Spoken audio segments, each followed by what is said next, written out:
Pa Day was the last to be seated, as he had been busy seeing to it that all of their worldly possessions had been safely put on the train. Everyone was settled in their seats, and the train began to move slowly and surely away from a life and home that would never be the same again. Vina sat on the plush green velvet seat and listened to the song that the wheels of the train sang on that long stretch of track. She was quite a young lady, and her heart had stayed behind in the beautiful country known as East Texas. I'm just guessing, but I would imagine she was somewhere between 10 and 12. It was very hard for a girl her age to make such a change in her young life.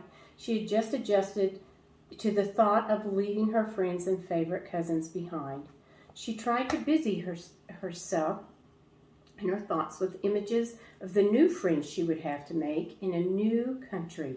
This new country would be so far away and so different from all she had known before. The two older boys had quietened down a bit, and while Vina had been lost in their own thoughts, Jessie and Bunyan were getting over the excitement of their first train trip.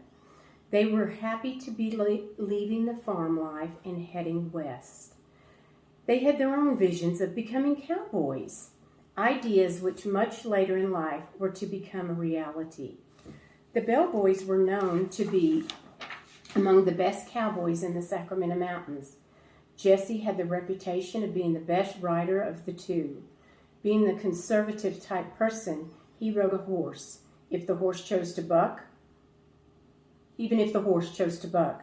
Bunyan, on the other hand, made a horse buck just to see if he could stay on, and he usually did. The beginning of their trip